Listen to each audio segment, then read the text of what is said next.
Hello student, welcome to my channel Sarwal lecturer. आज का ये video class 10 English 2023 board exam में जितने भी स्टूडेंट पेपर देने वाले हैं, आज का ये वीडियो लास्ट तक जरूर देखना है, ठीक है।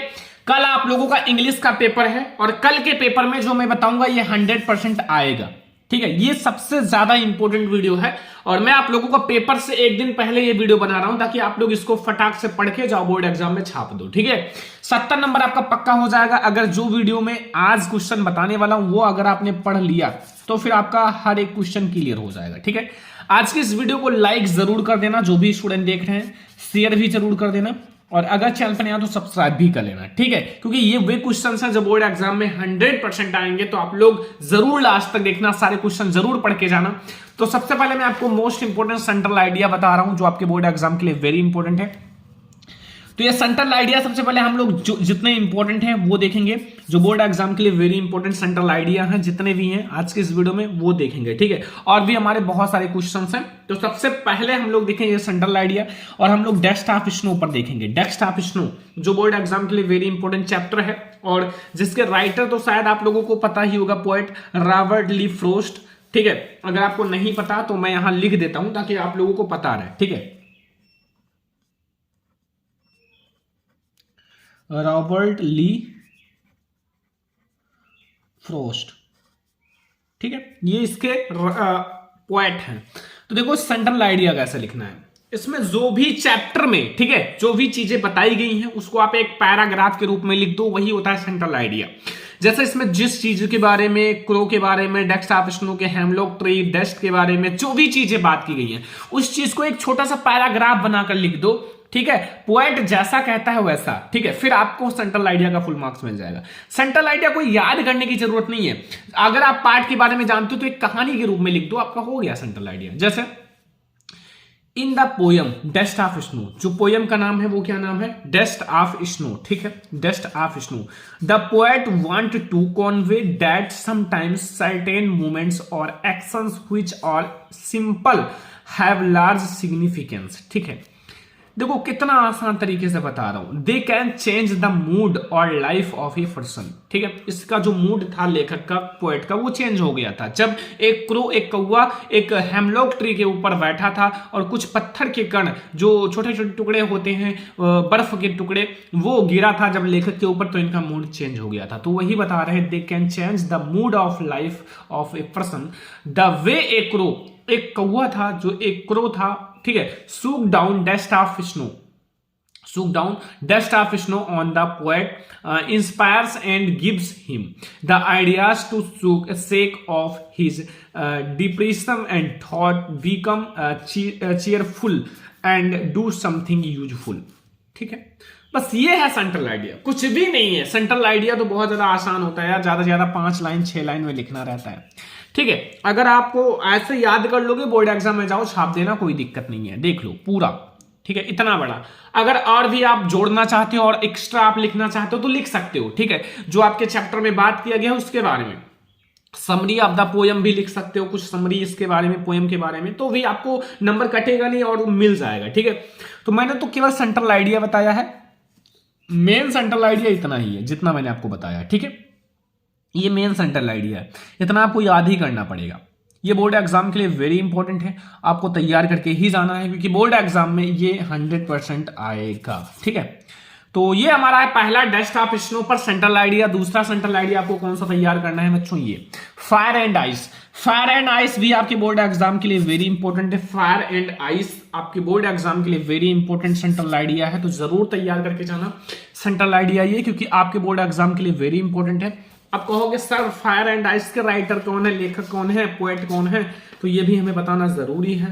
तो कहोगे कोई दिक्कत नहीं है, सेम ही है, जो मैंने उसमें बताया था रॉबर्ट ली फ्रॉस्ट, वही फायर एंड आइस के भी हैं, ठीक है। Dust of snow, fire and ice, दोनों के जो पोएट हैं वो सेम ही है, ठीक है,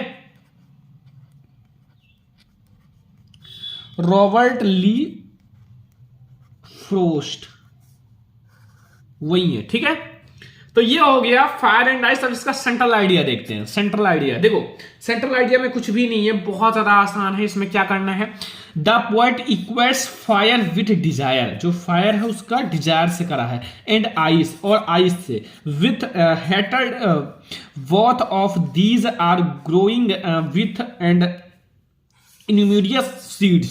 If we do not check them and growing, the world will perish. ठीक है, so we must retain our desires and love our fellow being. बस इतना छोटा सा सेंट्रल आइडिया लिखा। देखो सेंट्रल आइडिया कोई बड़ा नहीं होता, जितना छोटा चैप्टर रहेगा उतना छोटा सेंट्रल आइडिया, जितना बड़ा चैप्टर रहेगा उतना बड़ा सेंट्रल आइडिया। तो ये छोटे छोटे चैप्टर हैं तो सेंट्रल आइडिया भी छोटा ही होगा। ठीक है, ये समझना। एनिमल्स पर भी आपको सेंट्रल आइडिया तैयार कर लेना है, वेरी इंपॉर्टेंट है। तो मतलब मैं आपको ये कहना चाहता हूं कि आपको 3 सेंट्रल आइडिया तैयार करना है। पहला कौन सा, डस्ट ऑफ स्नो, किस पर, डस्ट ऑफ स्नो। सेकंड आपको कौन सा तैयार करना है बच्चों, सेकंड आपको तैयार करना है फायर एंड आइस।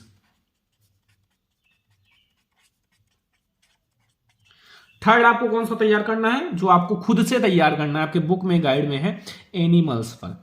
अब आप ये बिल्कुल फिक्स कर लो। ठीक है, फिक्स हो गया ना, कोई दिक्कत कोई कंफ्यूजन नहीं होगा। अब कहोगे सर हम बोर्ड एग्जाम में पोयम कैसे लिखें, ये भी एक बच्चों का कंफ्यूजन है कि सर बोर्ड एग्जाम में पोयम कैसे लिखें। देखो बच्चों, पोयम लिखने के लिए आप अपना क्वेश्चन नंबर डालना बोर्ड एग्जाम की कॉपी में। फिर मैं आपको एक पोयम बता रहा हूं,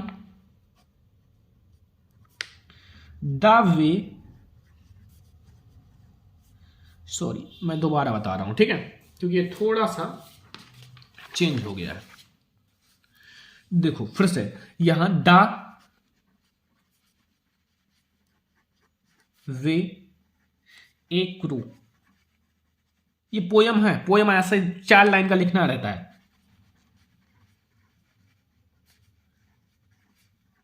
सूक डाउन ऑन मी, ठीक है, the dust of snow from a कर देना, हेमलॉक ट्री। बस ये पोयम हो गया, एक छोटा सा पोयम। बस आपको इसी पर बच्चों 3 नंबर मिल जाएगा। देखो कितना आसान है। अब आप कहो सर मुझे नहीं आता, तो कैसे मान लू नहीं आता, आपको थोड़ा तो याद ही करना पड़ेगा। The way a crow shook down on me, the dust of snow from a hemlock tree, हो गया पोयम। ठीक है, तो पोयम और सेंट्रल आइडिया बस आता है इतना ही पोएट्री में। अब बच्चों हम लोग देखते हैं ग्रामर सेक्शन। ग्रामर सेक्शन का मतलब है direct, indirect, active, passive and punctuation, इन सारी चीजों को। ठीक है, तो चलो हम लोग देखते हैं। सबसे पहले हम लोग देखेंगे डायरेक्ट इनडायरेक्ट। देखो डायरेक्ट इनडायरेक्ट आपके बोर्ड एग्जाम में आता ही है। लिखा हुआ ही said to me dot comma inverted comma will you help me today. इसको आपको डायरेक्ट है, ये आपका डायरेक्ट है, इसको इनडायरेक्ट में चेंज करना है, इनडायरेक्ट में। ठीक है, तो ही सैड टू के स्थान पर आस्क्ड हो जाएगा। क्या हो जाएगा, आस्क्ड। ठीक है, ही आस्क्ड। क्यों, क्योंकि ये हमारा इंट्रोगेटिव है। ठीक है, अगर ये इंट्रोगेटिव नहीं होता तो यही टोल्ड हो जाता, लेकिन इंट्रोगेटिव है इसलिए आस्क्ड लगेगा। मी है, मी लिख दो।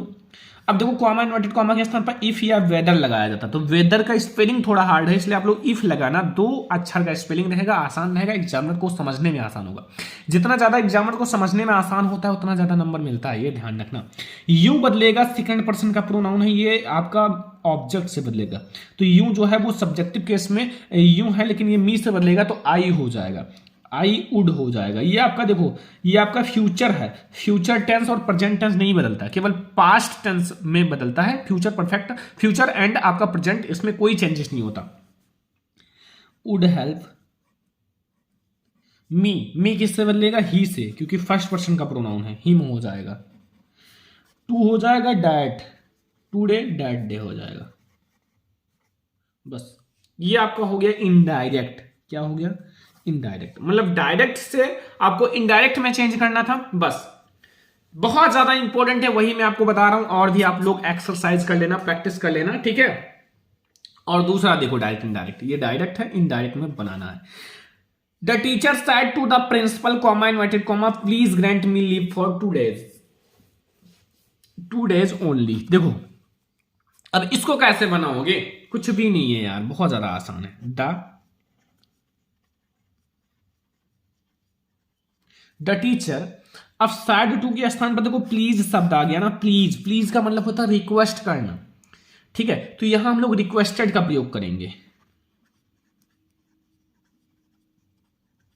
किसका प्रयोग करेंगे, रिक्वेस्टेड, ठीक है। द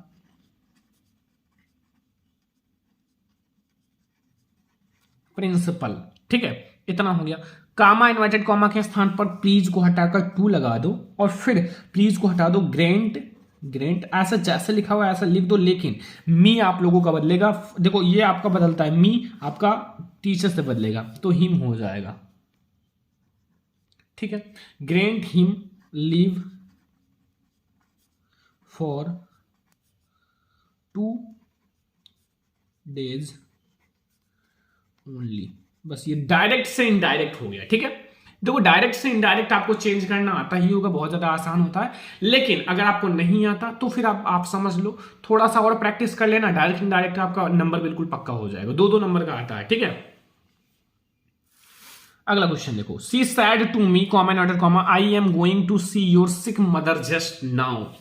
अब इसको आप लोग कैसे बनाओगे, ये भी बहुत ज्यादा आसान है। सी, ये तो आप लोगों का देखो एक सिंपल सा है ना, तो फिर टोल्ड लगा दो, she told me, comma inverted comma के स्थान पर डैट लगा दो।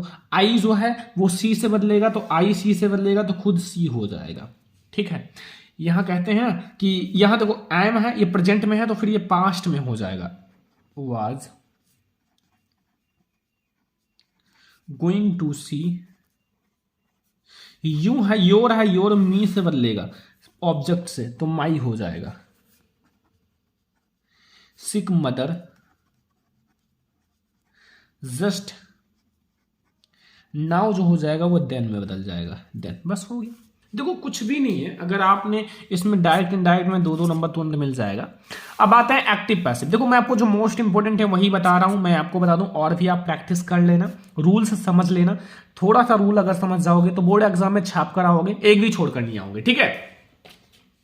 अगला देखो, I know him very well, इसको आपको एक्टिव से, ये आपका एक्टिव है, इसको पैसिव में चेंज करना है। I know him very well, तो यहां ऑब्जेक्ट क्या है, ऑब्जेक्ट हिम है, क्या है, हिम, तो हिम जो है वो सब्जेक्ट में बदल जाएगा, तो हिम का सब्जेक्टिव केस ही होता है। ये आपका प्रेजेंट इंडेफिनिट टेंस है, क्या है, प्रेजेंट इंडेफिनिट, तो इज आर एम का प्रयोग किया जाएगा, तो ही के साथ हमेशा इज का प्रयोग किया जाता है, ठीक है। He is. नो का थर्ड पर्सन फॉर्म होता है नोन, क्या होता है, नोन, ठीक है। अब देखो ध्यान से, टू हो जाएगा और यहां मी हो जाएगा। देखो ये जो नो लगा हुआ है इसलिए इसके आगे टू, ऐसे तो बाई लगता है लेकिन इसके आगे टू लगता है, ठीक है। अब आप पीछे लिख दो जो आपका बचा है, वेरी वेल, बस। ये हो गया हमारा पहला most important active passive voice, ठीक है। एक्टिव से हमें ये पैसिव बदलना था, एक्टिव में था हमें पैसिव में चेंज करना था, ठीक है। समझ में आ गया ना। अगला देखो स्टूडेंट, सी, दूसरा नंबर सी, यहां नहीं ऊपर है, देखो he gave me a glass of water. Active है बच्चों, पैसिव बदलना, he gave me a glass of water, he gave me a glass of water. अब इसको आपको पैसिव में बदलना है, तो इसमें आपका जो ऑब्जेक्ट क्या है, बहुत सारे बच्चों को नहीं पता होगा। इसमें जो ऑब्जेक्ट है ए ग्लास ऑफ वाटर है, क्या है, ये ग्लास ऑफ वाटर, तो इसको आप आगे कर लो, ये ग्लास ऑफ वाटर, ये ग्लास ऑफ वाटर। अब ये आप लोगों का गेव है, सेकंड फॉर्म है, तो पास्ट इंडेफिनिट है, तो यहां वाज का प्रयोग किया जाएगा, ठीक है। हमेशा क्रिया की थर्ड फॉर्म का ही प्रयोग किया जाता है, ये ध्यान रखना। एक्टिव से पैसिव बनाते समय हमेशा क्रिया की थर्ड फॉर्म का प्रयोग किया जाता है। Given to me and by him, ठीक, समझ में आया ना, given to me by him, ठीक है। ये हमारा हो गया स्टूडेंट। अगला देखो तीसरा, she was helping her brother, she was helping her brother, इसको आपको पैसिव वॉइस में चेंज करना है। कैसे चेंज करोगे, हर ब्रदर आपका ऑब्जेक्ट है, इसको सब्जेक्ट बना दो, तो हर ब्रदर, ठीक है। वाज है, वाज रहने दो, लेकिन आप इसको पैसिव में बनाते समय वाज बीइंग हो जाएगा, वाज विंग, हेल्प का हेल्प्ड हो जाएगा थर्ड फॉर्म, वाई और हर हो जाएगा। बस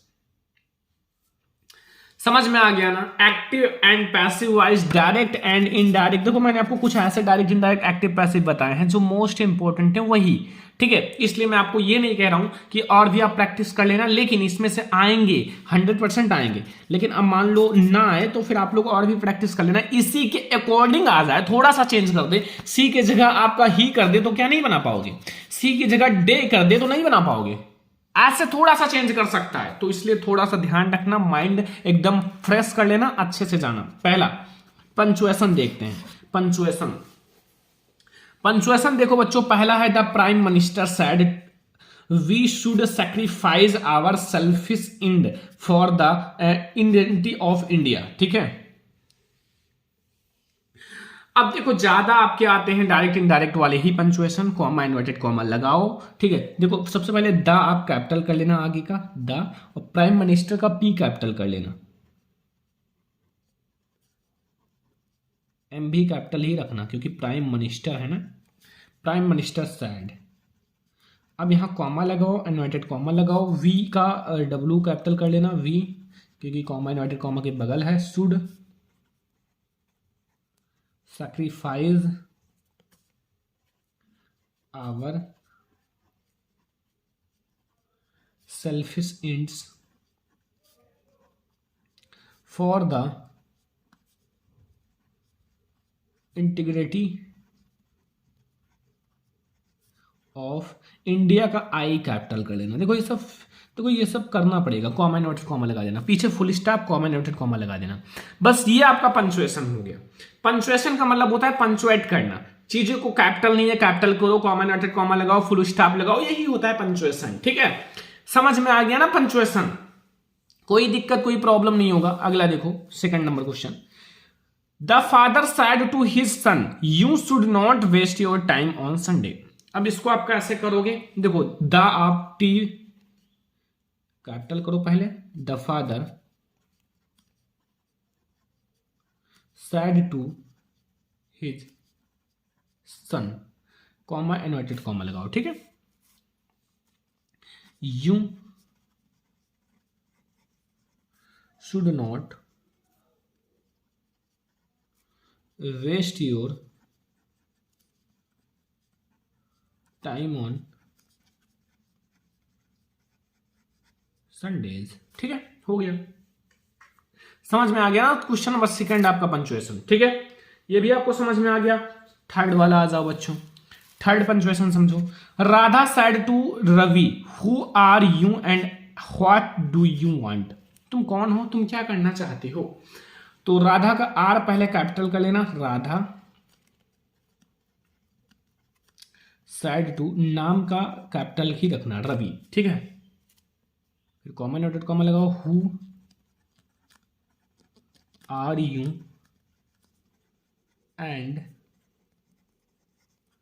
what do you want, comma noted comma बंद करो। तो बस यही आएंगे पंचुएशन में, मैं जानता हूं कि यही आएगा, जैसे इन्हीं टाइप का आएगा, आपको दे देगा और आपको उसे पंचुएशन करना होगा, ठीक है। अब हम लोग आगे देखते हैं स्टूडेंट, एक हमारा बहुत ज्यादा इंपॉर्टेंट ट्रांसलेशन है। ट्रांसलेशन भी आएगा, ट्रांसलेशन बनाना सीखो, तो वो चेंज भी आ सकता है, ट्रांसलेशन बनाना भी सीखना पड़ेगा थोड़ा सा। ये हमारा मोस्ट इंपॉर्टेंट ट्रांसलेशन है, वेरी इंपॉर्टेंट है, ठीक है। तो चलो हम लोग देखते हैं, लिखा हुआ है जब मैं स्टेशन पहुंचा, जब मैं स्टेशन पहुंचा तो रेलगाड़ी छूटने ही वाली थी, जो रेलगाड़ी है वो छूटने ही वाली थी। मैं दौड़कर प्लेटफॉर्म पर गया, वहां पहुंचा ही था कि रेलगाड़ी चल दी। गाड़ी से शीघ्र ही गति पकड़ ली, गाड़ी ने शीघ्र ही गति पकड़ ली और मैं एक मूर्ख की तरह उसे प्लेटफॉर्म से बाहर जाते हुए देख रहा था। देखो अब इसे कैसे बनाओगे, जब मैं का होगा, जब का पहले आप लिख दो, एक एक चीज को समझो। हुएन का होगा जब, मतलब हुएन आई, स्टेशन पहुंचा, बस इतना का बनाओ, रीच द स्टेशन, जब मैं स्टेशन पहुंचा, इतना का। When I reached the station, ठीक है, इतना समझ में आया। तो कौन चल दी? रेलगाड़ी छूटने ही वाली थी। तो रेलगाड़ी the train was about to leave.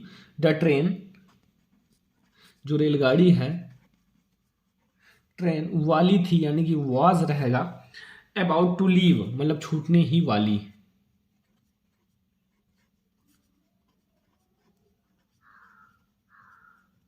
About to leave, ठीक है, छूटने ही वाली थी। मैं दौड़कर प्लेटफॉर्म पर गया। कौन गया? मैं। देखो पहले आप सब्जेक्ट पहचानो, कौन से, कौन गया? मैं गया।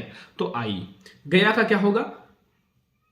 दौड़ कर गया, दौड़ कर, ठीक है, गया केवल नहीं है, मैं दौड़ कर प्लेटफॉर्म पर गया, ठीक है।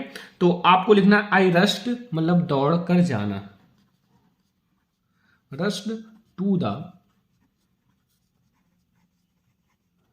प्लेटफॉर्म, ठीक है, प्लेटफॉर्म, वहां पहुंचा ही था, hardly hardly had I reached, वहां पहुंचा ही था मतलब पहुंचा, वहां का होगा दिया, वहां पहुंचा ही था कि रेलगाड़ी चल दी, कि रेलगाड़ी चल दी, की का मतलब जो व्हेन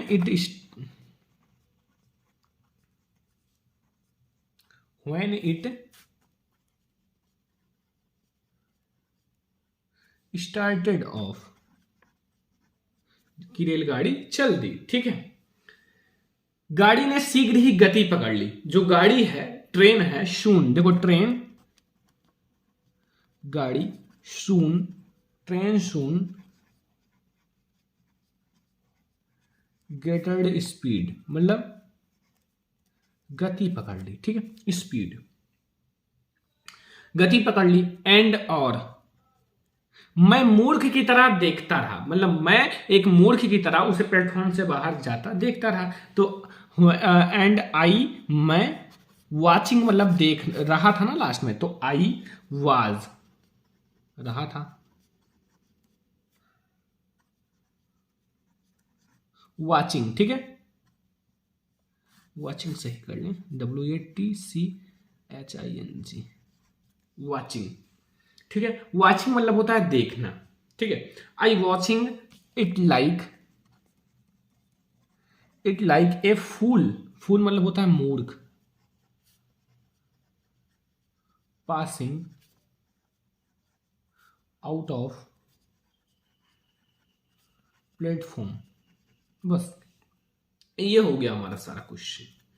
अब मैं आप लोगों को सप्लीमेंट्री के जितने भी क्वेश्चन है, important short question, long question, सब कुछ वो मैं आप लोगों को बता देता हूं, सप्लीमेंट्री के जितने भी क्वेश्चन हैं, क्योंकि ये बहुत ज्यादा इंपॉर्टेंट है। चलो देखते हैं सप्लीमेंट्री के मोस्ट इंपॉर्टेंट क्वेश्चन। आपको बताऊंगा सप्लीमेंट्री रीडर के जितने भी इंपॉर्टेंट क्वेश्चन आंसर हैं, यानी कि सप्लीमेंट्री के जितने भी इंपॉर्टेंट क्वेश्चन आंसर हैं सारे एक ही वीडियो में, लॉन्ग शॉर्ट सब क्वेश्चन मैं आपको इस वीडियो में बताऊंगा।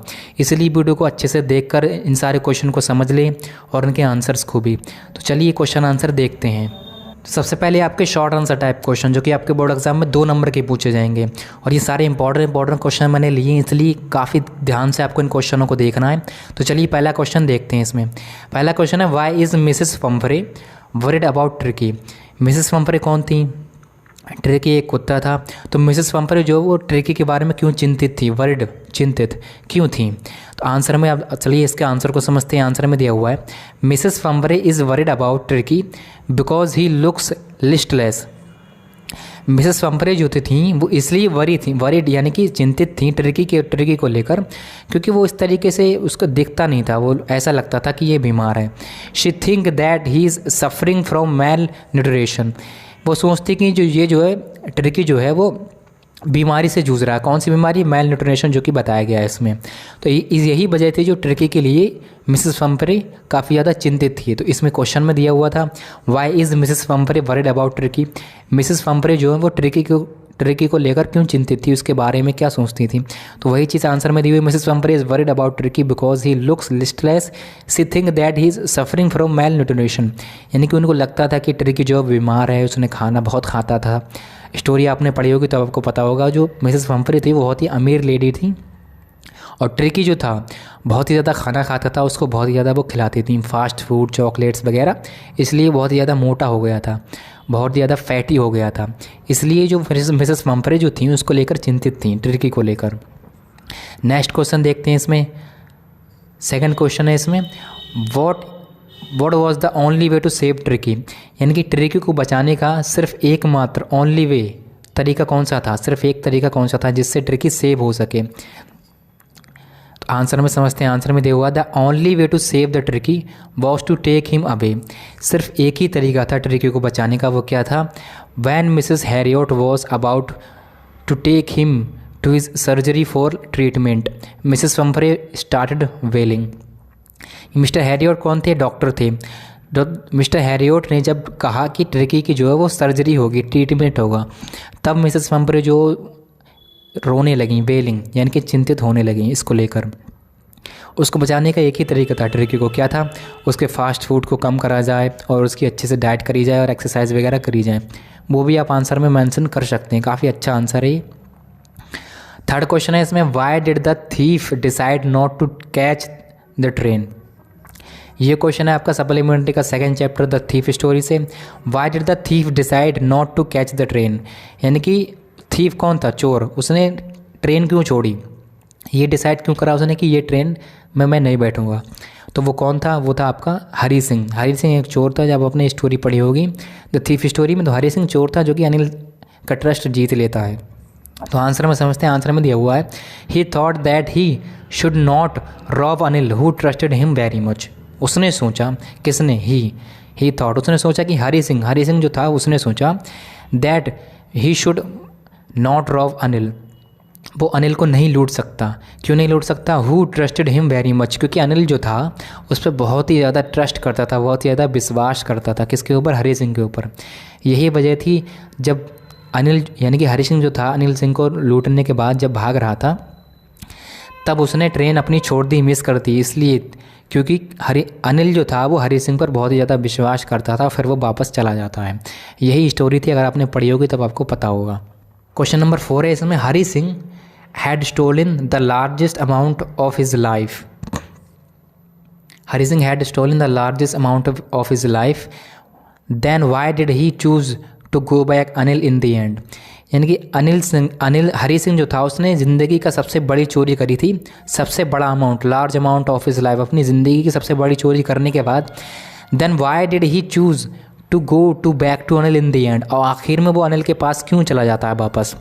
तो आइए इसके आंसर को समझते हैं। आंसर में दिया हुआ है, the thing that motivated Hari Singh to go back to Anil was his love for getting an education, यानी कि हरी सिंह को सिर्फ एक ही चीज़ मोटिवेट करती थी, क्या करती थी, वापस जाने के लिए अनिल के पास, क्या है, love for education, getting education, यानी कि एजुकेशन जो थी उसको प्राप्त करने का उसमें बहुत ही ज़्यादा इच्छा थी, वो पढ़ना चाहता था। इसी वजह से जो इसी चीज़ ने उसको मोटिवेट करा अनिल के पास वापस जाने के लिए। He realise that education could give him respect, उसने सोचा कि एजुकेशन जो है उसको रिस्पेक्ट दे सकती है, इज्जत दे सकती है, status and much more money than he could get from stealing, और स्टेटस दे सकती है, एक अच्छा रिस्पेक्ट दे सकती है, और इतना ज़्यादा पैसा, अच्छा खासा पैसा भी दे सकती है, than he could get from money, जितना वो चोरी से चुराता है उससे कहीं ज़्यादा पैसा दे सकती है, इज्जत दे सकती है, रिस्पेक्ट दे सकती है, किसको, हरी सिंह को। ऐसा हरी सिंह ने सोचा, ऐसा रियलाइज़ करा। Anil had promised him to teach writing and adding numbers, और अनिल जो थे उन्होंने प्रॉमिस करा, किससे, हरी सिंह से, promised him to teach writing and adding numbers, उन्होंने उसको क्या, टीचिंग यानी कि पढ़ना सिखाया, लिखना सिखाया, और ऐड नंबर्स वगैरह के बारे में काफ़ी चीज़ें सिखाई। किसने, ये अनिल ने प्रॉमिस करा हरी सिंह को सिखाने के लिए। यही वजह थी कि जो हरी सिंह जो वापस अनिल के पास जाता है, क्योंकि उसको अनिल जो था उसको एजुकेशन दे सकता था, और एजुकेशन से वो अपनी पूरी ज़िंदगी बदल सकता था। इसलिए कहते हैं education is the most weapon, जो कि उनका डायलॉग है नेल्सन मंडेला का। अगर आपने चैप्टर पढ़ा होगा तो उसमें तो नहीं दिया, लेकिन उनकी स्टोरी में ये कहा जाता है, उन्होंने ये डायलॉग बोला था, ये जो कोट है ना ये उनका ही है। एजुकेशन जो है वो बहुत ही ज़्यादा ज़रूरी है, वही चीज़ इस स्टोरी में दी हुई है। हरी सिंह ने किस तरीके से सिर्फ एजुकेशन पाने के लिए अनिल का जो पैसा बहुत सारी अमाउंट जो चुराया था अपनी ज़िंदगी का सबसे बड़ा, उसको भी छोड़ देता है वो सिर्फ एजुकेशन के लिए। अनिल सिंह क्योंकि उस पर बहुत ज़्यादा ट्रस्ट करता था, इसलिए काफ़ी अच्छी स्टोरी है, आपको ज़रूर पढ़ना चाहिए अगर आपने अभी तक ये स्टोरी नहीं पढ़ी है, द थीफ स्टोरी। और इसके काफ़ी ज़्यादा इंपॉर्टेंट क्वेश्चन भी होते हैं, ये भी काफ़ी ज़्यादा इंपॉर्टेंट क्वेश्चन है, आपको इसको ज़रूर तैयार कर लेना है। BIMP क्वेश्चन है ये। नेक्स्ट क्वेश्चन देखते हैं इसमें कौन सा है। क्वेश्चन नंबर 5 है इसमें आपका, how did Griffin save himself from Mrs hall. Griffin ने किस तरीके से सेव करा खुद को। How did Griffin save himself from Mrs hall. Mrs hall से ग्रिफिन ने खुद को कैसे सेव करा, यानी कि किस तरीके से बचाया। तो आंसर को देखते हैं। टू सेव हिमसेल्फ, खुद को बचाने के लिए, he took off his clothes and become invisible. उसने खुद को बचाने के लिए अपने कपड़े उतार दिए और वो गायब हो गया।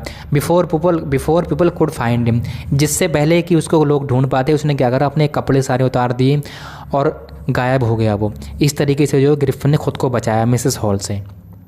ये भी स्टोरी काफ़ी ज़्यादा इंटरेस्टिंग है। इसका नेक्स्ट क्वेश्चन देखते हैं। क्वेश्चन नंबर 6 है इसमें, हु वॉज ग्रिफिन। ग्रिफिन कौन था। वॉट हैड ही डिस्कवर्ड, उसने क्या चीज़ डिस्कवर करी थी, उसने क्या चीज़ खोज करी थी, किस चीज़ की खोज करी थी। ग्रिफिन जो है वो साइंटिस्ट था। आंसर हम देखते हैं। Griffin was a brilliant scientist, यानी कि बहुत ही अच्छा साइंटिस्ट था। कौन, ग्रिफिन।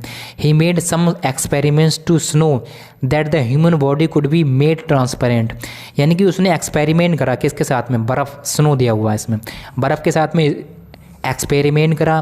क्या एक्सपेरिमेंट करा, the human body could be made transparent. इस तरीके का एक्सपेरिमेंट करा उसने बर्फ़ के साथ, स्नो के साथ, जिससे कि इंसान की जो बॉडी है ना वो ट्रांसपेरेंट यानी कि गायब हो सके। इस तरीके का एक्सपेरिमेंट करा किसने, ग्रिफिन ने। ग्रिफिन कौन था, एक बहुत ही ब्रिलियंट, बहुत ही अच्छा साइंटिस्ट था। एट लास्ट, और अंत में, he discovered a rare drug, उसने एक ऐसी रेयर ड्रग, बोले दवा, ऐसी दवा डिस्कवर करी। He took his drug and his body become a transparent as sheet of glass, यानी कि उसने उस ड्रग यानी कि उस दवा को खाया और उसको खाने के बाद उसकी बॉडी जो थी बिकम यानी कि बन गई, कैसी, ट्रांसपेरेंट हो गई, as a sheet of glass. इस तरीके से जैसे ग्लास होता है ना, उसकी जो शीट होती है बिल्कुल ट्रांसपेरेंट, आप बना उसके आर पार देख सकते हैं। इस तरीके से उसने इस तरीके की ड्रग यानी कि दवा बनाई जिसको कोई उसने यूज़ करा, यानी कि उसको यूज़ करने के बाद अपनी बॉडी पर, और वो जो है वो गायब हो गया, यानी कि ट्रांसपेरेंट हो गया। तो यही स्टोरी थी जो कि ग्रिफिन की दी हुई है, काफ़ी इंटरेस्टिंग स्टोरी है। आई होप इसका आंसर आपको समझ में आया होगा, और ये भी काफ़ी इंपॉर्टेंट क्वेश्चन है इसलिए मैंने लिया है। नेक्स्ट क्वेश्चन देखते हैं इसमें आपका।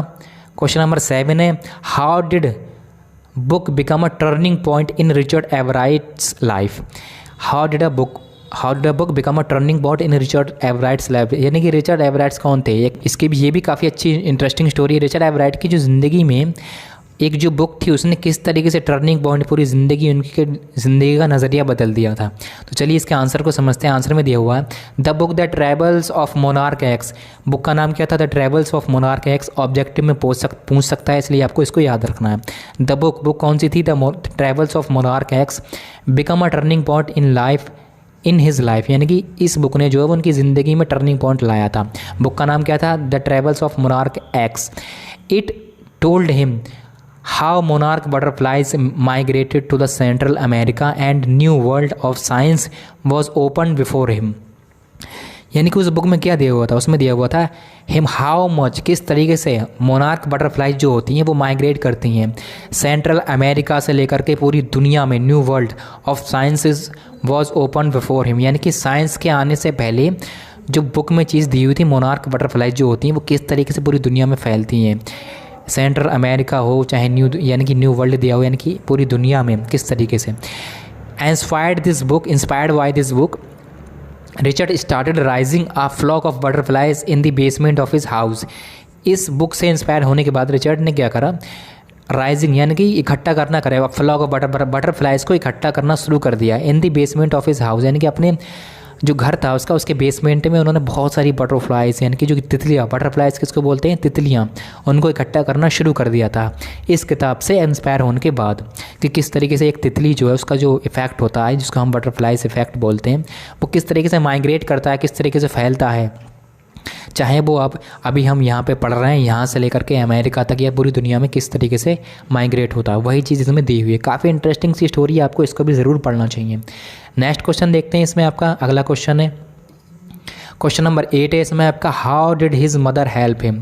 उसने यानी कि उनकी मदर ने उसकी कैसे हेल्प करी, किसकी, एवराइट की, रिचर्ड एवराइट की। ये भी उसी चैप्टर से क्वेश्चन है आपका। तो आंसर में लिख दिया, his mother encouraged him to learn, यानी कि उनकी मदर ने उसको एंकरेज करा कि आप सीखो, सीखने के लिए उनको काफ़ी ज़्यादा हेल्प करी। She took him on trips, वो उनको ट्रिप्स पर लेकर गई।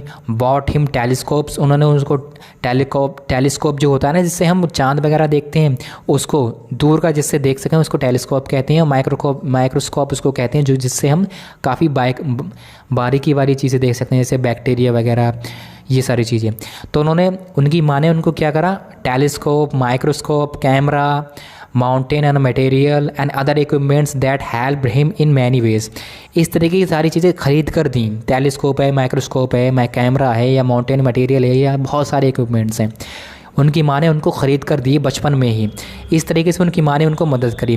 That helped him in many ways, और इन चीज़ों ने, जो चीज़ें उनकी माँ ने उनको ख़रीद कर दी, इन चीज़ों ने उनकी बहुत सारी तरीक़ों से मदद करी। इसी तरीके से वो साइंटिस्ट बन पाया, आगे चल के अपनी ज़िंदगी में बहुत ही अच्छे साइंटिस्ट बने वो। क्वेश्चन नंबर 9 है इसमें आपका, what message does the story the necklace convey to us, यानी कि द नेकलेस स्टोरी, आपको चैप्टर का नाम भी पता चल गया है इसमें।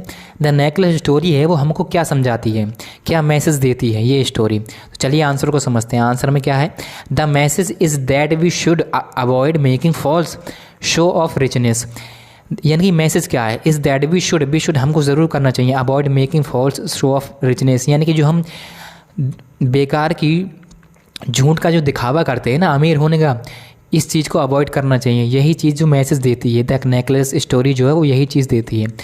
B should be content with what life give us, यानी कि हमको उस चीज़ में खुश रहना चाहिए जो चीज़ ज़िंदगी ने हमको दी है, जो चीज़ हमारे पास है वही चीज़ हमको दिखाना चाहिए, ना कि सारी फेक चीज़ें जो कि आजकल के लोग करते हैं। बहुत ही यानी कि बहुत ज़्यादा महंगी चीज़ें खरीदना, उनको पहनना, झूठा दिखावा करना, ये सारी चीज़ें हमको ये जो नेकलेस द स्टोरी है वो समझाती है। किस तरीके से समझाती है, तो आपने अगर स्टोरी पढ़ी होगी तो इसमें जो एक लेडी होती हैं मटिल्डा, वो उनकी जो बहुत सारी बड़ी बड़ी ख्वाहिशात होती हैं, बहुत सारी वो अमीर बनना चाहती हैं, लेकिन उनकी जो शादी होती है वो एक क्लर्क से होती है। तब उनकी जो ये सारी ख्वाहिशात होती हैं वो पूरी नहीं हो पाती कि महंगी ड्रेस पहनना, पार्टीज़ में जाना, इस तरीके की। तो वही स्टोरी इसमें दी हुई, काफ़ी इंटरेस्टिंग स्टोरी अगर आपने पढ़ी होगी। तो क्वेश्चन नंबर 10 है इसमें आपका, व्हाई डिड सुलेखा स्टार्टेड स्टैम्परिंग, यानी कि सुलेखा, ये आपका भोली चैप्टर से है। सुलेखा का जो सेकंड नेम था वो ही भोली है, और भोली सुलेखा को ही कहते हैं। ये चीज़ आपको याद रखना, ये ऑब्जेक्टिव में भी आ सकता है। तो यहाँ कन्फ्यूजन नहीं पालना है आपको कि सुलेखा कौन है, जबकि ये भोली का ही नाम है सेकेंड नेम जो कि सुलेखा है। तो व्हाई डिड सुलेखा स्टार्टेड स्टैम्परिंग, इसमें पूछ सकता है आपका, व्हाई डिड भोली स्टार्टेड स्टैमरिंग। स्टैमरिंग का मतलब होता है हकलाना, तो भोली क्यों हकलाती थी। तो आंसर में दिया हुआ है, Sulekha was a baby when she fell down from a cot. सुलेखा जब छोटी थी, बहुत ज़्यादा छोटी थी, बेबी थी, तब वो गिर गई थी। कहाँ से, हर ब्रेन वॉज डैमेज, उनका जो दिमाग था वो डैमेज हो गया था, यानी कि उस पर चोट लग गई थी दिमाग में उनके। She could not speak till the age of 5, और वो अपने 5 साल की उम्र तक कुछ भी नहीं बोल पाई थी, एक भी शब्द। उनके दिमाग में इस तरीके से चोट लगी थी जब वो गिर गई थी बचपन में ही। तो यही काफ़ी सिंपल सा आंसर है भोली का। ये भोली चैप्टर से है आपका, काफ़ी सिंपल सा आंसर है। भोली की भी काफ़ी इंटरेस्टिंग सी स्टोरी है, आपको ज़रूर पढ़ना चाहिए। अगर आपने अभी तक नहीं पढ़ी तो मैं डेफिनेटली उस पर वीडियो बनाऊंगा, आप नीचे कमेंट कर सकते हैं। अब यहाँ से शुरू होते हैं आपके लॉन्ग आंसर टाइप क्वेश्चन, जो कि आपके बोर्ड एग्जाम में 4 नंबर के पूछे जाएंगे। और ये बहुत ही ज़्यादा इंपॉर्टेंट क्वेश्चन है, इनको आपको लिख कर सॉल्व करना है। जितना ज़्यादा आप प्रैक्टिस करेंगे उतने अच्छे आपके जो है अच्छे तरीके से आप आंसर को बोर्ड एग्जाम में लिख पाएंगे। तो इसलिए आपको जितना आप लिख के सॉल्व करने की कोशिश करेंगे उतने अच्छे आपके जो है वो मार्क्स आ सकेंगे बोर्ड एग्जाम में। तो चलिए क्वेश्चन को समझते हैं। क्वेश्चन पहला दिया हुआ है इसमें, write a character sketch of Mrs Pumphrey in the story a triumph of surgery. A triumph of surgery का जो स्टोरी है उसमें जो मिसेस वम्परे है उनका आपको कैरेक्टर स्केच लिखना है। काफ़ी अच्छा इंपॉर्टेंट क्वेश्चन है ये, आपको इसको ज़रूर तैयार करना है। तो चलिए आंसर को समझते हैं। आंसर में दिया हुआ है answer, Mrs Pumphrey was a rich lady who had a small pet dog name Turkey. Mrs Pumphrey जो थी वो काफ़ी ज़्यादा अमीर थी, मैंने आपको बताया, और उनके पास एक छोटा सा कुत्ता था जिसका नाम टर्की था। She was foolishly indulgent and would pamper the dog by giving him chocolates, cakes, juice and wine। यानी कि उनकी एक ही बेवकूफ़ी थी जो वो करती थी। वो क्या करती थी, वो उस कुत्ते को यानी कि डॉग को जिसका नाम टर्की था उसको चॉकलेट्स वगैरह, केक्स वगैरह, जूस वगैरह और वाइन तक और उसको देती थी बहुत ही ज़्यादा। जो भी वो मन करता था उस कुत्ते का खाने का उसको वो देती थी और भर भर के बहुत ही ज़्यादा खवाती थी उस कुत्ते को। यही जो उनकी गलती थी किसी मिसेस पंपरे की। She was ignorant and did not know that the dog needed exercise also।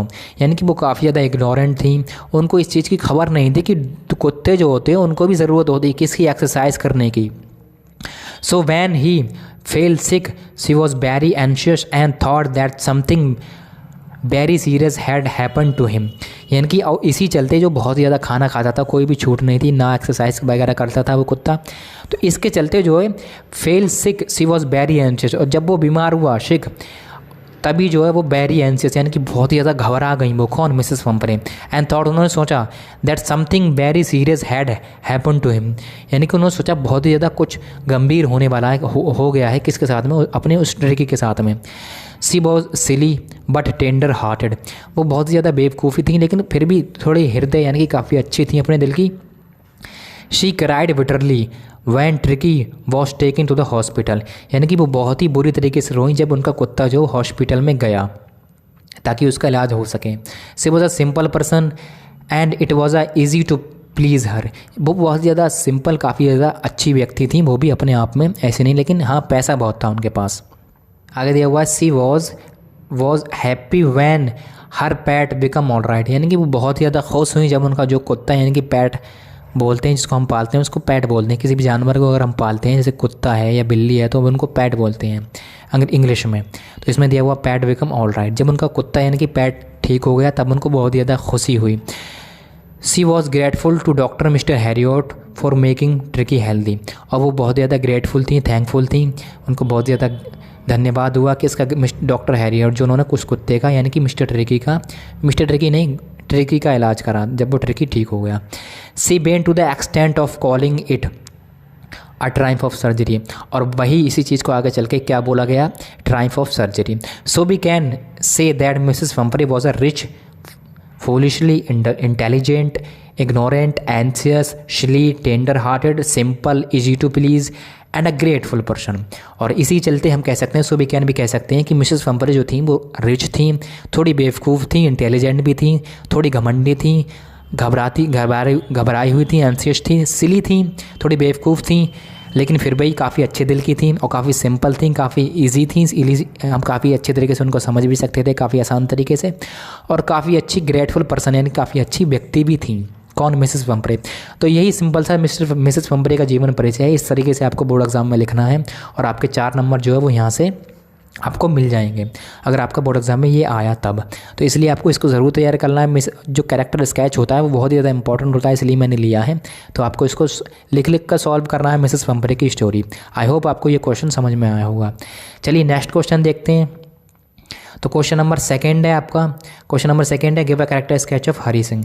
ये मैं आपको इस वीडियो में बताऊंगा। और जो ऑप्शन में दिया हुआ है right a character sketch of Anil, इसको आपको तैयार करना है। ये एक चैप्टर से 2 स्केच हैं जो आपको बहुत ही ज़्यादा इंपॉर्टेंट है। वेरी वेरी इंपॉर्टेंट क्वेश्चन है ये 2023 बोर्ड एग्जाम में। इन दोनों में से एक जो है वो पक्का आएगा आपका, तो इसलिए इनमें से आपको दोनों को तैयार करना है। एक मैं आपको बता देता हूँ हरी सिंह का, लेकिन अनिल का आपको याद करना है आपके गैस पेपर से या फिर आपके बुक में दिया होगा। अनिल का कैरेक्टर स्केच आपको याद कर लेना, चाहे आप क्वेश्चन बैंक से भी याद कर सकते हैं। तो आंसर दिया हुआ है। अब हम लिखेंगे किसका कैरेक्टर स्केच, हरी सिंह का। Answer, Hari Singh was a small time thief. Hari Singh जो था वो काफ़ी यानी कि चोर था, छोटा मोटा। Hari Singh was not his actual name and he kept changing names so that police could not get hold him. यानी कि हरी सिंह का जो नाम था वो ये इसका असली नाम नहीं था, इसका दूसरा नाम कुछ और था और इसको वो रखता था, बदल लिया था उसने अपना नाम। क्यों बदला था? ताकि उसको पुलिस जो है वो पकड़ ना सके। He was a liar as well because he even lied to Anil that he could cook. यानी कि वो झूठा था, liar. He was a liar as because, क्योंकि उसने हरी सिंह को तक झूठ बोला, हरी सिंह से, जो कि उसने उसको खाना पकाना भी सिखाया था। यहाँ तक कि वो झूठा था, चोर था। कौन? Hari Singh. His main job was to be friends with people and then deceive them and rob them and run away. यानी कि उसका मेन जॉब क्या था, वो किसी भी व्यक्ति को अपना दोस्त बनाता था, लोगों को, और उनके साथ में रहता था। देन डिसीव दैम, और उनको बहुत ही ट्रस्ट बना लेता था उनके साथ में, फिर उनको लूट लेता था और फिर भाग जाता था। ये काम था किसका, हरी सिंह का। तो हरी सिंह कौन था, आई होप आपको ये समझ में आया होगा। हरी सिंह का स्केच काफ़ी सिंपल था, काफ़ी सिंपल तरीके से, इसी तरीके से अगर आप लिखेंगे तो आपके 4 नंबर यहाँ से पक्के हो जाएंगे। लेकिन आपको यह याद रखना है कि ये वाला जो है दोनों स्केच आपको तैयार करना है, तभी आपके जो वो 4 नंबर आपको यहाँ से मिलेंगे। तो इसलिए आपको दोनों को तैयार करना है। एक मैंने आपको बता दिया, लेकिन एक आप खुद से तैयार करना आपको एक, ठीक है। अब नेक्स्ट क्वेश्चन देखते हैं आपका। क्वेश्चन नंबर 3 है इसमें आपका, Griffin was not true scientist as he misused his scientific discovery. Griffin जो है वो ट्रू साइंटिस्ट यानी कि जो सच्चा साइंटिस्ट होता है वो नहीं था। क्यों नहीं था, क्योंकि उसने जो मिसयूज़ करा था अपने साइंटिफिक डिस्कवरी का। Illustrate this point by giving 2 incidents of this story from this story. यानी कि अब इस चीज़ को आप समझ जाओ। इलिस्ट्रेट यानी कि इलिस्ट्रेट करने का मतलब होता है आप इसको समझाओ लिख कर।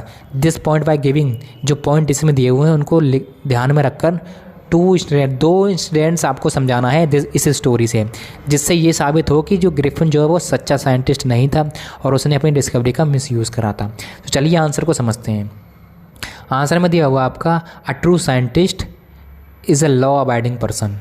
यानी कि जो सच्चा साइंटिस्ट होता है वो जो लॉ होते हैं, नियमों के हिसाब से चलता है, उनको नहीं तोड़ता है। A scientist called a natural philosopher, और साइंटिस्ट को हम क्या कहते हैं, natural philosopher. Griffin was not true scientist as he did not use his discovery of how to make a human being invisible for a good uses. यानी कि Griffin जो सच्चा साइंटिस्ट नहीं था, क्यों नहीं था, क्योंकि उसने अपनी डिस्कवरी यूज़ करी थी, वो how human being invisible for a good uses, अच्छे कामों के लिए किस तरीके से इंसान जो है वो इस डिस्कवरी का यूज़ करते हैं जिससे कि इंसान गायब हो, और उसका किस तरीके से अच्छे यूज़ कर रहे इस डिस्कवरी को वो अच्छे से नहीं समझा पाया। He lost control of himself and behaved like an criminal. यानी कि उसने अपना खुद का कंट्रोल खो दिया और वो एक क्रिमिनल की तरह बिहेव करने लगा। पहला अब दिया हुआ, इसमें 2 पॉइंट बताना थे आपको। तो पहला पॉइंट दिया हुआ है, he set fire to his landlord's house and run away. उसने पहला काम क्या करा, अपने जो जहाँ पे वो रहता था, मकान मालिक था, उसका घर जला दिया और भाग गया। तो पहली गलती तो ये थी किसकी, ग्रिफिन की। Then he stole food without paying for it in London store. और उसने क्या करा, उसने जो है वो फूड जो होता है, फूड यानी कि खाना भेज दिया बिना पैसे दिए, कि वहाँ उन स्टोर में बिना पैसे दिए वो सारा खाना भेज दिया। दूसरी गलती ये थी किसकी, ग्रिफिन की। Besides he robbed the owner of a theatrical company and stole money from clergyman's desk. और उसने क्या करा, रॉब्ड यानी कि he robbed owner of the theatrical company stole, यानी कि अपने जो थेरेटिकल कंपनी थी वहाँ से चोरी करी, पैसे चुराए, और एक क्लर्जी मैन जो था उसके डेस्क से पैसे चुराए। यही गलती थी जिससे ये साबित होता है ग्रिफिन जो है वो सच्चा साइंटिस्ट नहीं था। तो काफ़ी सिंपल सा आंसर है, आपको इस तरीके से ही लिखना है बोर्ड एग्जाम में, और इसको आपको लिख कर सॉल्व करना है। आप आई होप इसको समझ जाएंगे अच्छे से, अगर आप इसको लिख कर सॉल्व करेंगे तब, ठीक है।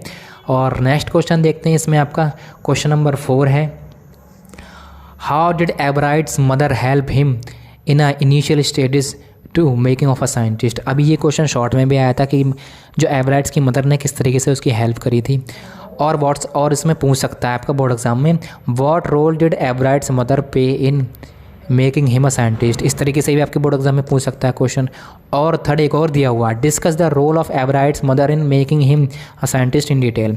तो तीनों क्वेश्चन एक ही आंसर है तीनों का, आपको तीनों को ध्यान से देखना है। किसी भी तरीके से बोर्ड एग्जाम में क्वेश्चन पूछते हैं, क्वेश्चन आपके बोर्ड एग्जाम में वही आते हैं जो आपने बुक्स में होते हैं, आपके जो आपके गैस पेपर से आप पढ़ते हैं, जो टीचर आपको बताते हैं।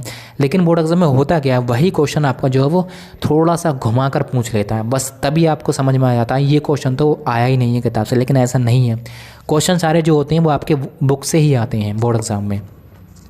तो इसलिए आपको ध्यान रखना होता है कि क्वेश्चन को किस तरीके से, कुछ पॉइंट होते हैं क्वेश्चन को समझने के कि आंसर में आपको क्या लिखना है, उस पर कभी डिटेल में बात करेंगे किस तरीके से क्वेश्चन को समझा जाता है।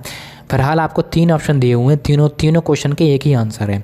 इस तरीके से भी आपके बोर्ड एग्जाम में पूछ सकता है क्वेश्चन, इसमें दिया हुआ भी है। तो चलिए आंसर को समझते हैं। When his father died he was in 3rd grade, यानी कि जब उसके पिता ख़त्म हो गया तो किस तरीके की दिक्कतें उनको आई, बहुत ज़्यादा प्रॉब्लम हुई। He was the only child of his parents, वो सिर्फ एक ही बच्चा था अपने पेरेंट्स का उसमें, और उनके माता पिता का कोई भी बच्चा यानी कि सिंगल बच्चा था वो। He could not do much in north of reading Pennsylvania, यानी कि वो ज़्यादा कुछ नहीं कर पाया रीडिंग में, पेंसिल्वेनिया में पढ़ता था।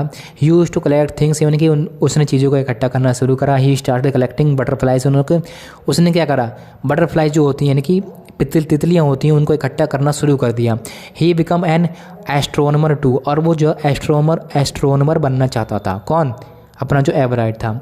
Sometimes he also did start gazing all night, वो पूरी रात वगैरह जगता था, ये सारी चीज़ें करता था। His mother become his friends, यानी कि उसकी माता जो थी, उनकी माँ जो थी उसकी फ्रेंड बन गई। क्यों बन गई? क्योंकि उसके पिता जो थे वो ख़त्म हो गए थे। ठीक है, और आगे दिया हुआ है इसमें आपका, she also brought him alone friends home friends, she also brought him home friends, यानी कि वो उसके घर में भी जो अच्छे दोस्त की तरह रहते थे दोनों। कौन? जो माँ और बेटे थे। By the time he was in second grade, he had collected all 25 species of butterflies. अब उनने 25 स्पीसीज ऑफ बटरफ्लाइज की 25 प्रजातियों को इकट्ठा कर चुके थे वो। कौन? Ebright. His mother encouraged his interest in learning, तो उनकी माँ ने जो है उनको काफ़ी ज़्यादा इनकरेज करा किस चीज़ में, उनकी लर्निंग को जो देखा कि किस तरीके से सीखना चाहते हैं, उस तरीके से उनको काफ़ी ज़्यादा इनकरेज करा, उनको इंटरेस्ट को जानकर उनकी माँ ने। She would take him in trips. She brought him telescopes, microscopes, camera and other equipments. यानी कि उनकी माँ ने, अभी मैंने बताया शॉर्ट में भी था, उनकी माँ ने उनको ख़रीद कर दिए, उनको ट्रिप्स वगैरह दी, सारी चीज़ें कराई, टेलीस्कोप खरीद कर दिए, माइक्रोस्कोप, कैमरा और जितने भी इक्विपमेंट्स होते हैं वो सारी चीज़ें खरीद कर दी। किसको? एवराइट को, उनकी माँ ने। Thus she played an excellent role in making her son in a great scientist, और उनकी माँ ने जो बहुत ही ज़्यादा गहरा रोल निभाया था, सबसे बड़ा रोल जो था, एक्सलेंट रोल उनकी माँ का था। In making her son a great scientist, अपने बेटे को एक अच्छा साइंटिस्ट बनाने का सबसे बड़ा रोल जो था वो उनकी माँ का था। किसकी? एवराइट की जो माँ थी। तो उनकी माँ काफ़ी ज़्यादा समझदार, काफ़ी ज़्यादा पढ़ी लिखी थी, इस तरीके से उन्होंने अपने बेटे की मदद करी। वही क्वेश्चन मैं पूछ रहा था आपसे, how did Ebright's mother help him in initial stages to making him a scientist, यानी कि शुरू के दिनों में किस तरीके से उनकी माँ ने उनकी मदद करी थी। तो आई होप आपको आंसर समझ में आया होगा कि उनकी माँ ने जो है वो किस तरीके से उनकी मदद करी थी। काफ़ी अच्छा कहानी है, काफ़ी अच्छी स्टोरी है, आपको ज़रूर पढ़ना चाहिए। ठीक है, नेक्स्ट क्वेश्चन हम इसमें देखेंगे आपका कौन सा है। तो क्वेश्चन नंबर 5 है। क्वेश्चन नंबर 5 है आपका मडिल्टा से।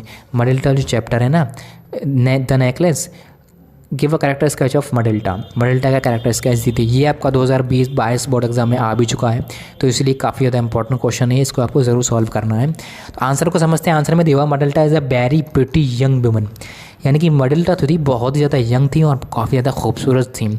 सी इज़ ड्रीमिंग वुमन, यानी कि वो सपने वाली, देखने वाली औरत थी, बहुत ज़्यादा सपने देखती थी। She is a lady of high ambitions, वो जो उनकी जो एम्बिशंस थी बहुत ज़्यादा हाई रहती थी। She does not take life practically, यानी कि वो प्रैक्टिकली लाइफ नहीं जीती थी, वो सपनों में रहती थी हमेशा। She is born in a family of clerks, यानी कि वो जो पैदा हुई वो कहाँ पैदा हुई? क्लर्क्स जो होते हैं ना, उस फैमिली में पैदा हुई। She therefore marriage an ordinary clerk, यानी कि उनकी शादी भी एक ऑर्डनरी क्लर्क से हुई जिनका नाम मिसेस लुइसेल था। She loves to be loved by rich man, यानी कि वो जो थी वो सोचती थी कि उनको कोई अमीर इंसान जो है, अमीर व्यक्ति जो है, अमीर आदमी जो उनसे प्यार करे, ये चीज़ उनको बहुत ज़्यादा पसंद थी। She is admired greatly by all presents at the party, यानी कि वो जो थी वो पार्टी में बहुत ज़्यादा अच्छा दिखना चाहती थी, इस तरीके से प्रेजेंट होना चाहती थी। सी लॉजेस नेकलेस, उन्होंने अपना नेकलेस खो दिया था जो कि उन्होंने किसी अपनी फ्रेंड से उधार लिया था, वो सोने का था। अगर आपने स्टोरी पढ़ी होगी तब आपको पता होगा। She buys a new necklace and returns it, और उन्होंने फिर दूसरा नेकलेस नया ख़रीदा और उनको अपने फ्रेंड को वापस करा। She now what taste of real poverty, और तब उन्होंने असली जो पॉवर्टी होती है, यानी कि रियल गरीबी जो होती है, उसका टेस्ट जो है वो चखा कि हाँ गरीबी का टेस्ट क्या होता है। She had do all the house hold work her self, यानी कि फिर वो अपने घर का सारा काम करने लगी। शी लॉसेस हर ब्यूटी, उन्होंने अपनी खूबसूरती खो दी।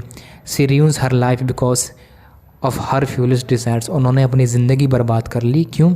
अपने उस फ्यूलिश यानी कि बेकार से जो इच्छाएं होती हैं उनको जो थी उस वजह से उनकी ज़िंदगी जो है अपना उन्होंने बर्बाद कर ली।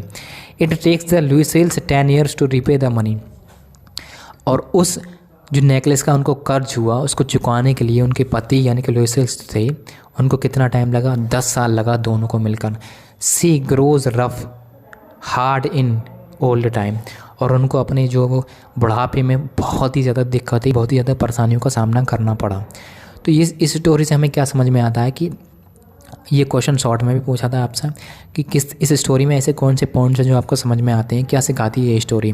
तो ये स्टोरी सिखाती है कि कभी भी आपको झूठा यानी कि नकली दिखने की कोशिश नहीं करना चाहिए। जैसे आप हैं, जैसी ज़िंदगी आपको मिली है वही चीज़ आपको दिखाना चाहिए सामने वाले को। तो जितनी आपकी हैसियत हो उस हिसाब से आपको ज़िंदगी जीना चाहिए, ना कि झूठी तरीके से। हो सकता है आपका बजट ज़्यादा ना हो, लेकिन फिर भी आपके अपने बजट के हिसाब से भी ज़्यादा से ज़्यादा महंगे महंगे कपड़े पहनते हैं ताकि लोग इम्प्रेस हों। इससे आपका ही नुकसान होता है और किसी का नहीं। और इस स्टोरी में प्रैक्टिकल में ये दिखाया भी है। तो मिसेस मडेल्टा जो थी वो बहुत ही ज़्यादा हाई एम्बिशंस रखती थी, बहुत ही ज़्यादा सपने देखती थी और ऐसे सपने देखती थी जो कि प्रैक्टिकल नहीं होते थे। तो इस वजह से जो उन्होंने, ताकि पार्टी में वो सबसे अलग सबसे खूबसूरत दिख सके, उन्होंने क्या करा था, अपने फ्रेंड का एक नेकलेस उधार लिया था। और नेकलेस क्या होता है, वो गिर जाता है और इसलिए इस चैप्टर का नाम भी द नेकलेस रखा गया है। फिर बाद में क्या करते हैं वो लोग दोनों पति और पत्नी, उस नेकलेस को एक कर्जा लेकर, उधार लेकर नेकलेस बनवाते हैं, फिर वो अपने फ्रेंड को वापस करते हैं। ठीक, और उस कर्जे को चुकाते चुकाते वो नेकलेस बहुत ही महंगा था, उनकी ज़िंदगी बीत जाती है, ज़िंदगी नर्क हो जाती है, बेकार हो जाती है। तो काफ़ी अच्छी इंस्पायरिंग स्टोरी आपको ज़रूर देखना चाहिए, ये ज़रूर पढ़ना चाहिए। आर्टिकल राइटिंग पूछा जाता है। ठीक है, मैं आप लोगों को बताऊंगा कि बोर्ड एग्जाम में आप लोगों को आर्टिकल राइटिंग लिखना कैसे है। ठीक है, ये देख लो, ऐसा ही आपको बोर्ड एग्जाम में लिखना है, तभी आप लोगों को फुल मार्क्स मिलेगा। ठीक है, अभी मैं आपको बताने वाला हूं कैसे लिखना है, और साथ में मैं आप लोगों को अभी 5 ऐसा यानी कि 5 इंपॉर्टेंट आर्टिकल राइटिंग्स भी बताऊंगा। मैं आप लोगों को यहां देख सकते हो 1 2 3 4 5। ठीक है, 5 इंपॉर्टेंट आर्टिकल राइटिंग्स भी बताऊंगा। और जैसा बताऊंगा, अगर आप वैसा बोर्ड एग्जाम में लिखोगे तो आपको 100% गारंटी के साथ कह सकता हूं कि आपको फुल मार्क्स मिलेगा। ठीक है, सबसे आसान तरीके से बताऊंगा और शॉर्टकट में, कि आप लोगों को ज्यादा लंबा भी नहीं लिखना पड़े और बहुत ही आप लोगों को अच्छा मार्क्स मिलेगा। वीडियो को लाइक कर देना, अगर चैनल पर नहीं आया तो सब्सक्राइब जरूर कर लेना। सबसे पहले हम क्लास 10 का 5 मोस्ट इंपोर्टेंट आर्टिकल राइटिंग देखेंगे।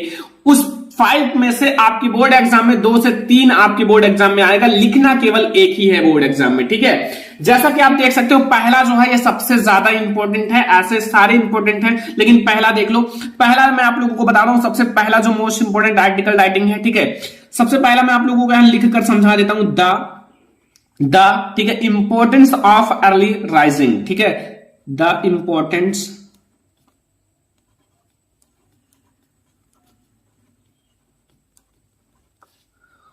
ऑफ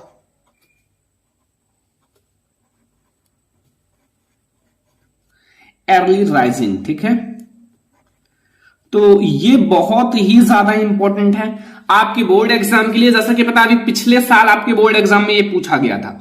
ठीक है, और ये बोर्ड एग्जाम के लिए बहुत ज्यादा इंपॉर्टेंट है। अभी मैं आपको बताऊंगा भी कैसे लिखना है। ठीक है, तो ये आप लोग तैयार कर लेना। ठीक है, सारा आप लोग जितना बता रहा हूं वो बोर्ड एग्जाम में तैयार करके ही आप लोगों को बोर्ड एग्जाम में पेपर देने जाना है, याद रखना। ठीक है, अब हम लोग दूसरा जो इंपॉर्टेंट देखेंगे वो है ए विजिट टू ए जू। ठीक है, ए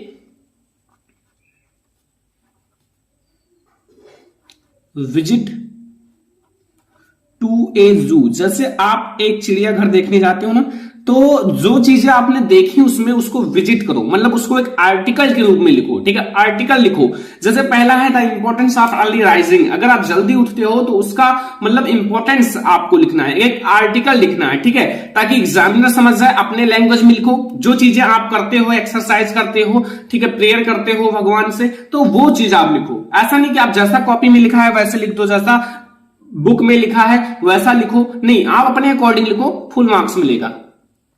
ठीक है, तो ये हमारा 2 मोस्ट इंपॉर्टेंट आर्टिकल राइटिंग है। अब हम लोग तीसरा मोस्ट इंपॉर्टेंट, यानी कि 3 number most important article writing देखेंगे। जैसा कि हमारा 3 नंबर है, आप लोगों को मैं बताता हूं जो हमारा मोस्ट इंपॉर्टेंट है वो है फेस्टिवल्स। फेस्टिवल्स ऑफ इंडिया, ठीक है, जो मतलब इंडियन फेस्टिवल है उसके बारे में आप लोगों को बताना है, ठीक है, जो मतलब जिसके बारे में आप इंडियन फेस्टिवल के बारे में जो भी जानते हो आप उसको लिखो अपने लैंग्वेज में, आपको फुल मार्क्स जरूर मिलेगा, ठीक है। तो ये हमारा 3 मोस्ट इंपोर्टेंट आर्टिकल राइटिंग है। मैं आपको 5 बताऊंगा, इससे बाहर बोर्ड एग्जाम में नहीं आएगा, ये मैं गारंटी ले रहा हूं। हमारा 4 नंबर है, जो कि आप लोगों को पता है, आप लोगों को बहुत सारे ऐसे स्टूडेंट हैं जो ये करते होंगे, ठीक है, डांट भी खाते होंगे, वो है इंपॉर्टेंस ऑफ गेम, ठीक है। जैसे क्रिकेट खेलते हो तो क्रिकेट खेलना, भले ही आप क्रिकेट खेलते हो बट मतलब आप जाते हो, लेकिन उसके इंपॉर्टेंस है, मतलब आपकी लाइफ में अगर क्रिकेट है तो क्रिकेट इंपॉर्टेंट है, ठीक है, क्योंकि वो आपको फिट रखता है। भले ही आप रनिंग नहीं करते हो, जब क्रिकेट खेलते हो तो आप रनिंग जरूर करते हो। तो मतलब आप इंपॉर्टेंस ऑफ गेम के बारे में जो भी इंपॉर्टेंट चीजें हैं उसको बताना है, ठीक है। तो ये आपको समझ में आ गया। अब 5 नंबर हम लोग देखेंगे, ये देखो, grow more trees to reduce pollution, मतलब आपको ग्रो करना है क्या, ट्रीज, मतलब ट्रीज को ग्रो करना है और जो पोल्यूशन है उसको कम करना है, ठीक है। तो ये भी मैं आप लोगों को लिख देता हूं। देखो ये सारा बहुत ज्यादा इंपॉर्टेंट है, और भी आप कोशिश करना, तैयार कर लेना, ठीक है। Grow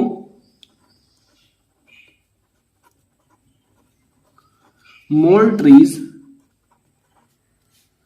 to and reduce pollution,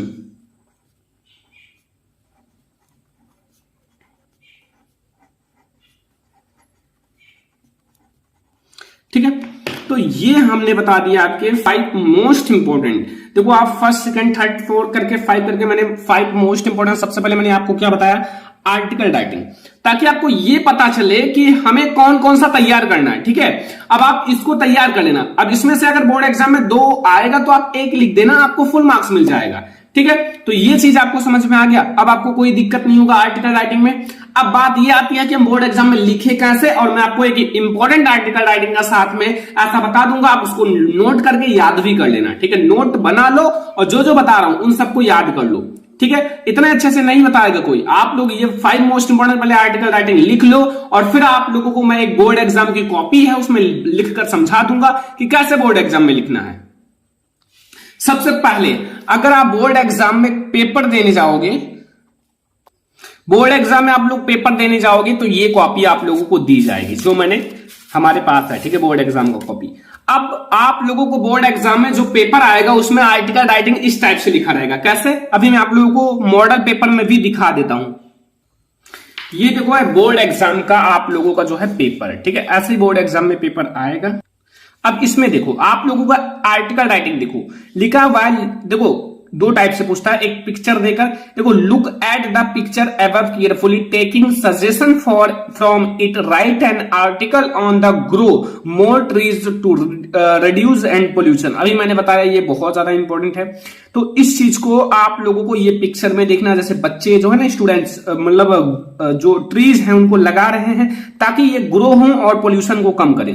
तो देखो इसको मैंने बताया है कि इंपॉर्टेंट है, तो ये देखो बोर्ड एग्जाम के मॉडल पेपर में भी आया हुआ है। तो इस चीज को आप लोगों को तैयार करना है, और ये आपका 6 मार्क्स का आता है। 6 मार्क्स बहुत ज्यादा इंपॉर्टेंट होते हैं बोर्ड एग्जाम के लिए, 1 नंबर से स्टूडेंट फेल हो जाते हैं, तो ये समझना बहुत ज्यादा जरूरी है। अब मैंने 5 इंपॉर्टेंट आर्टिकल्स भी बता दिया, अब मैं आप लोगों को लिखने का तरीका भी बता देता हूं। ऐसे में आप सबसे अच्छा मार्क्स बोर्ड एग्जाम में अचीव कर सकते हो, ठीक है। तो अब मैं आप लोगों को, देखो यह 6 मार्क्स का आता है और इसी टाइप से आर्टिकल पूछा जाता है, ठीक है। कोई पैराग्राफ आप, और या फिर कोई आपको हेडिंग नहीं दिया रहता आर्टिकल में, आप ऐसा लाइन से आप जैसा आपके मन में आए लिखते जाओ, कोई हेडिंग की जरूरत नहीं है। अगर आपको हेडिंग याद है तो लिखो, नहीं तो कोई जरूरत नहीं है, ठीक है। तो चलो मैं आपको बताता हूं आर्टिकल राइटिंग लिखना कैसे है। तो अगर इस टॉपिक पर आपका आर्टिकल आएगा तो ऐसे लिखा रहेगा, right an article on the importance of early rising in about 80 से आपका 100 वर्ड्स, ठीक है, इस टाइप से लिखा रहेगा। अब आप लोग सबसे पहले मान लो फर्स्ट नंबर पे, जैसा मैंने बताया है अभी जस्ट, इसमें फर्स्ट नंबर पे हमारा आया है आर्टिकल राइटिंग, ये फर्स्ट नंबर पे। तो फर्स्ट नंबर आप डाल देना और लिख देना the importance of early rising, फिर अंडरलाइन। राइटिंग मेन है, राइटिंग आपकी अच्छी होनी चाहिए तभी आपको फुल मार्क्स मिलेगा, ठीक है। राइटिंग अगर अच्छी ना हो तो फिर आप कोशिश करो अच्छी कर देगा, या फिर मैं आप लोगों को टिप्स बताऊंगा, ठीक है। देखो सबसे पहले आपके मन में जो है उसको लिख डालो। There is a proverb which tells us about the benefits of early rising. जो बेनिफिट्स है ना अर्ली राइजिंग के, बहुत सारे हैं। अगर आप जल्दी उठते हो तो ज्यादा से ज्यादा पढ़ सकते हो, ज्यादा से ज्यादा काम कर सकते हो, एक्सरसाइज भी कर सकते हो और प्रे भी कर सकते हो गॉड से, बहुत सारी चीजें कर सकते हो। अगर आपके पूरे दिन का काम आप जल्दी सुबह उठकर कम ही समय में कर सकते हो, ठीक है, ऐसे में आप बहुत सारा काम कर सकते हो, बहुत सारी चीजें, ठीक है, एक्सरसाइज कर लो, फेसियल योगा कर लो, बहुत सारी चीजें। तो अगर आप उठते हो तो उसके बहुत सारे लाभ हैं, क्योंकि जितने भी बड़े लोग हैं, जितने भी अमीर लोग हैं, वो सुबह जल्दी उठते हैं। जितने भी एक्टर लोग हैं, ठीक है, जो खुद में हैं, कोई बॉडी बना है, अपने आप में है, ठीक है, वो जल्दी उठते हैं। इसीलिए मैं आपको बता रहा हूं the importance of early rising, बहुत ज्यादा इंपॉर्टेंट भी है, ठीक है। एंड आपका अर्ली टू बेड, मतलब बेड पे अर्ली जाओ, एंड अर्ली टू राइज, और जल्दी उठो, मेक्स ये मैन हेल्दी, ये मैन को हेल्दी बनाता है, स्वस्थ बनाता है, वेल्दी एंड वाइज, ठीक है। देखो कितना आसान तरीके से बता रहा हूं, बस इतना आप लिखो, फिर थोड़ा सा आगे निकलो। Early rising is good habit, अगर आप जल्दी उठते हो तो ये बहुत अच्छी आदत है। सभी नहीं उठ पाते हैं जल्दी, ठीक है, अगर आप जल्दी उठते हो तो ये बहुत ही अच्छी आदत है, ठीक है। And it lead to improvement of health and progression, ठीक है, ऑफ आवर लाइफ। ये अपने जो हेल्थ को क्या करता है, इंप्रूव करता है, अच्छा करता है, ठीक है। अगर आपके हेल्थ में कोई गड़बड़ी है तो उसको भी अच्छा करेगा, एंड आपके लाइफ को और लंबा बनाता है, ठीक है, और ज्यादा। It is the best time for prayer God, अगर आप पूजा करते हो, भगवान के लिए प्रार्थना करते हो, तो ये सबसे बेस्ट टाइम है। अगर आप सुबह जल्दी उठकर ये करते हो तो आपका काम पूरा हो जाएगा। अगर आप कुछ भी आप मानते हो, ठीक है, वो चीजें आपका हो जाएगा। तो वही कहा गया है, इट इज द बेस्ट, ठीक है, इट इज द बेस्ट आप लोगों का टाइम फॉर प्रेयर गॉड, ठीक है। देखो सुबह क्यों स्कूल जाते हो तो प्रार्थना कराया जाता है, शाम को क्यों नहीं कराया जाता है? शाम को तो करा सकते हैं, क्लास जल्दी भी चला सकते हैं, क्यों? क्योंकि वो एडवांटेज नहीं है। अगर आप सुबह करते हो प्रार्थना तो फिर आप लोग समझते हो बहुत अच्छा होता है, ठीक है। शाम को अगर करते हो तो उतना आप लोगों का नहीं होता। लेकिन the greatest advantage of early rising is that it gives ये good starts of a hard day works, ठीक है। बहुत सारे स्टूडेंट कहेंगे सर हमारे स्कूल में शाम को भी होता है, तो कई सारे स्कूल में शाम को भी प्रेयर होता है, ठीक है। अब यहां कह रहा है कि गिव्स ये गुड स्टार्ट, ठीक है, ठीक है, start of hard day work. अगर आपके दिन में मतलब आप वर्क करना चाहते हो तो आप जल्दी उठकर अपने काम को जल्दी से जल्दी खत्म कर सकते हो, ठीक है। एंड यहां फिर देखो while that other are still in bed, जब सभी लोग बेड पर होंगे तभी आपका काम खत्म हो जाएगा जल्दी उठकर। We can complete the day's work, आप मतलब जल्दी से जल्दी अपने काम को कंप्लीट कर सकते हो, पूरे दिन के काम को, without having to rush and thought it a little exercise. आप छोटा मोटा एक्सरसाइज भी कर सकते हो अपने मतलब स्वास्थ्य को अच्छा करने के लिए, ठीक है, आप एक्सरसाइज भी कर सकते हो, ठीक है। And this time will keep the early rising fit for the day, आप अगर एक्सरसाइज करोगे तो आप फिट रहोगे डे के लिए, पूरे जीवन के लिए, ठीक है। तो आप अपने डे को या फिर अपने दिन को फिट कर सकते हो या फिर अपने आप को पूरा फिट कर सकते हो walking in the open air. अगर आप इस टाइम वॉकिंग करते हो, ठीक है, अगर थोड़ा सा वॉकिंग करते हो तो इस टाइम आपको ओपन एयर जो खुली हवाएं मिलती हैं at this time is also very pleasant, जो बहुत ज्यादा सुहावनी होती है, ठीक है। तो इतना आप लोगों को समझ में आया। ये सारा आर्टिकल राइटिंग एक में लिखना है, ये आपका एक आर्टिकल राइटिंग। देखो 6 नंबर लेने के लिए काफी अच्छा लिखना पड़ता है और काफी थोड़ा सा लॉन्ग भी लिखना पड़ता है, तो अभी हम लोग और भी देखेंगे। तो अगला देखो, इसी में दिस बर्ड सिंग्स, इस टाइम जो है ना, जो चिड़िया है वो गाती हैं, and the air is fresh and there is आप लोगों का सेरेनिटी ऑल ओवर, मतलब इस टाइम क्या होता है, फ्रेश एयर, आपको ताजी हवाएं मिलती हैं। All these refresh the mind, इस समय माइंड जो होता है रिफ्रेश होता है, and body of an early riser and make him fit, और अगर आप जल्दी उठते हो तो आपकी बॉडी फिट होती है और हमें फिट बनाती है वर्किंग हार्ड, कठिन परिश्रम को करने के लिए। जब आप जल्दी उठते हो तो आपके अंदर इतनी क्षमता होती है, कठिन से कठिन काम को कर सकते हो जल्दी से जल्दी, ठीक है। तो अगर आप लाइफ में जब कठिन काम करोगे, हार्ड वर्क करोगे, तभी आप सक्सेस होंगे, ठीक है। वैसे तो बहुत सारे लोग हैं जो सुबह 10 बजे, सुबह 7 बजे, सुबह 8 बजे उठते हैं, तो वो लाइफ में कर भी क्या पाते हैं, कुछ नहीं कर पाते। क्यों? क्योंकि देखो अगर सभी लोग एक जैसा हो जाएं, सभी का माइंड एक जैसा हो जाए तो सभी लोग आगे निकल जाएंगे, ठीक है। अगर आपको कुछ अलग रहना है तो फिर आप अपने आप को बदलो, ठीक है, दुनिया खुद ब खुद बदल जाएगी। स्ट्रगल करो, मेहनत करो, फिर आप देखो आपको बहुत ज्यादा अच्छा रिजल्ट मिलेगा। अगर आप एग्जाम के लिए मेहनत करते हो तो आपको रिजल्ट अच्छा मिलेगा। अगर आप ये सोचते हो भाई थोड़ा मोड़ा पढ़ लूंगा, बोर्ड एग्जाम आएगा फिर पास हो जाऊंगा, तो वो गलत बात है। अगर आप पढ़ते हो तो अच्छे से पढ़ो, ठीक है। एंड यहां देखो early rising should be made a regular habits. अगर आप सुबह उठते हो तो आप डेली उठने की कोशिश करो, ये रेगुलर हैबिट बना लो, आदत बना लो, as it leads to happiness and good health. अगर आप ऐसा करोगे तो आप अपने आप खुश भी रहोगे और आपका जो हेल्थ है वो सबसे अच्छा, गुड और अच्छा रहेगा, ठीक है। तो ये पूरा आर्टिकल राइटिंग है। बोर्ड एग्जाम में लिखना कैसे है, ऐसे ही लिखना है। अब ये मैंने एक बता दिया, अगर आप और कहोगे तो और भी मैं आप लोगों को बता दूंगा, ठीक है। ये 5 आप तैयार कर लेना, जैसा कि मैंने एक बता दिया, 4 और तैयार कर लेना, अपने माइंड से खुद से लिख कर तैयार कर लेना, ठीक है। तो बोर्ड एग्जाम में ऐसे ही आप लोगों को आर्टिकल राइटिंग्स लिखने हैं, समझ में आ गया ना।